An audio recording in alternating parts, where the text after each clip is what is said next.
Jarrell's his biggest strength as a champion? You know, I think you'll have to overcome on. Yeah, his promoter got a shitload of money. But that like he's purely as a fighter? Yeah, as a fighter. I mean, he does certain things well. He gets hit pretty well too. Has an okay jab. His right hand is pretty decent. Left hook is decent. But if you watch and you study AJ, he only hurts his opponent when you're tired. And a lot of his fights are not knockout, they're stoppages. And a lot of them were early stoppages by the referee hand in England. So when you start putting all these numbers in context and doing your research, and I study everything. I know what the boy ate for breakfast 2 days in a row. You know what I mean? I study this guy. So people say they might not watch footage and study guys, but I do it. Because I'm bored.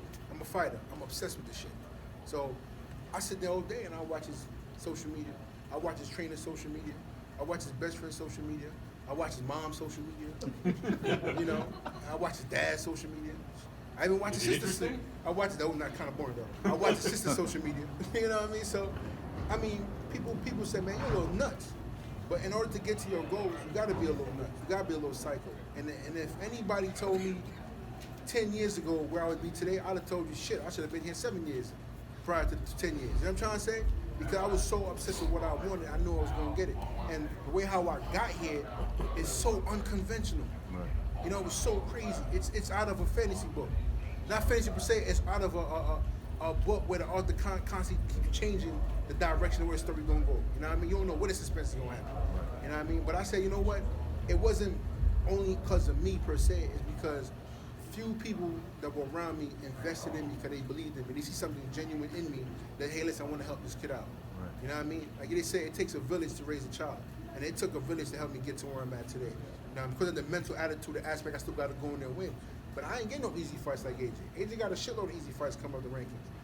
Guys that were 7-14 and 9-20 something, or 7-40 something. Look at his early records fights. Trash.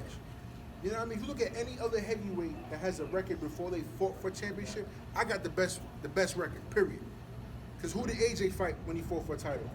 He had a gold medal in the Olympics when he started. Oh, when he fought in London, when he lost 2 of those 3 fights and they gave it to him in London, right? Okay, cool. That's what you think. That's what you think. I want to hear. The Olympics was bullshit. So you can tell me that story any time of the day, but look at the opponents that he fought against and they really were just behind, but they gave it to him his hometown.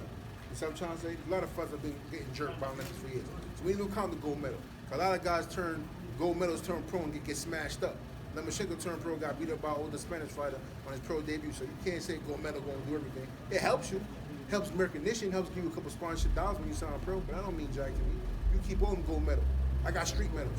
They mean more to me than anything. I got cheeseburger, hamburger eating medals. You know what I mean? Believe that. You know what I mean? So you can say whatever you want about medals and all that. That shit don't mean nothing. But like I said before, who did he fight before he fought for the title? Right. And who did he fight for the title? He got smacked up by Dylan White. He ended up stopping Dylan White. He said he wasn't going to fight no American. He's a walking contradiction, him and his promoter. You see what I'm trying to say? I ain't going to fight no Americans, but Charles Martin fighting a Barkley, winning a technicality, or we'll fight Charles Martin and throw $7 million at him real quick. Don't forget, get him over and come over to London. What Charles Martin do? Choke. Yep. Toss him the belt. Who he fought? Nobody. But they hyped him up. This new great white hype, black hype in England. And he fights Vladimir Klitschko, who's 2 years removed from the game, little ring rust, and lost his last fight to Tyson Fury. Got outboxed by this old Linky dude. Tall Linky guy. So I'm trying to say, real quick. What happened to Deontay Wilder? Who Deontay Wilder fight in 30-something before he stood Verne? Nobody. Name one person Deontay fight before he fought for a title shot. I'm waiting. Nobody. For the Stavern who beat a washed up Ariola. You see what I'm trying to say? So look who I fought before I'm getting a title shot. But yet, some people say I ain't earned my shot yet. But you know what I say to them, right? Kiss my ass.